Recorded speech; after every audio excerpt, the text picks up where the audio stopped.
वक्रतुंड महाकाय सूर्यकोटि संप्रभा निर्विघ्नं कुरु मे देव सर्वे कार्येषु सर्वदा। कृष्णाय वासुदेवाय हराय परमात्मने प्रणतक्लेशनाशाय गोविन्दाय नमो नमः। मंगलम भगवान विष्णु मंगलम गरुड़ध्वज मंगलम पुंडरीकाक्ष मंगलाय तनोहरि। शांताकारं भुजगशयनं पद्मनाभं सुरेशं विश्वाधारं गगनसदृशं मेघवर्णशुभांगं लक्ष्मीकान्तं कमलनयनं योगिभिर्ध्यानगम्यं वन्दे विष्णुभवभयहरं सर्वलोकैकनाथम्। 10वें अध्याय में देवताओं द्वारा दधीचि की हड्डी प्राप्त करना और वृतासुर पर आक्रमण की कथा। श्री सुखदेव जी बोले, हे राजन, भगवान श्री हरि के आदेशानुसार देवराज इंद्र, अश्विनी कुमार आदि देवताओं को साथ लेकर दधीचि आश्रम पर गए।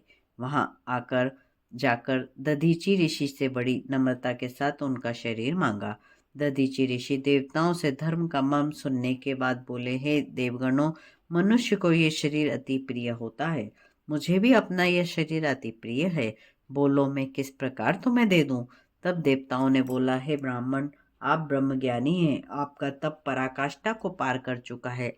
आपकी उदारता तथा महान तप की सभी भूरी भूरी प्रशंसा करते हैं। यह अवश्य ही याचक बड़ा स्वार्थी होता है। उसे अपने स्वार्थ के वशीभूत होने के कारण दाता के कष्ट का अनुभव नहीं होता। दाता को भी याचक के कष्ट का अनुभव न होने पर मुख से ना ही निकलता है, अन्यथा नहीं। अतः आप हमारे कष्ट को समझकर हमारी याचना पूर्ण कीजिए। दधीचि बोले, हे महात्मा देवताओं, यह तो मैंने तुमसे धर्म का मर्म जानने के लिए ही कहा था। यह शरीर ही क्या है जो दूसरों की भलाई में काम ना आए। यह कुछ काल पश्चात स्वयं मुझे छोड़ देगा, इसलिए मैं ही इसे क्यों ना छोड़ दूं, जिससे यह तुम्हारे काम आ सके। इतना कहकर दधीचि ऋषि ने अपने शरीर को त्याग दिया और परब्रह्म में लीन हो गए।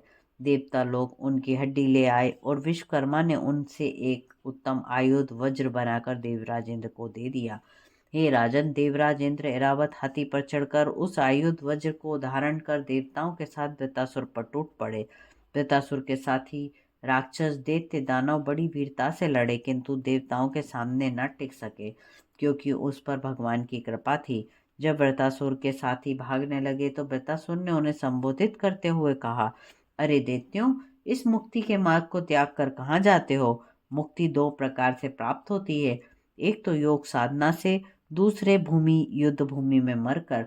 तुम्हारे हाथ उत्तम मृत्यु लगी है, इसे त्याग कर जाना उचित नहीं है। इस प्रकार 10वां अध्याय समाप्त होता है। 11वें अध्याय में वृतासुर की वीरता और भगवत प्राप्ति की कथा कल हम फिर से श्रवण करेंगे। कर्पूरगौरं कर्णावतारं संसार सारं भुजगेन्द्रहारं सदा वसन्तं हृदयारविन्दे भवं भवानी सहितं नमामि।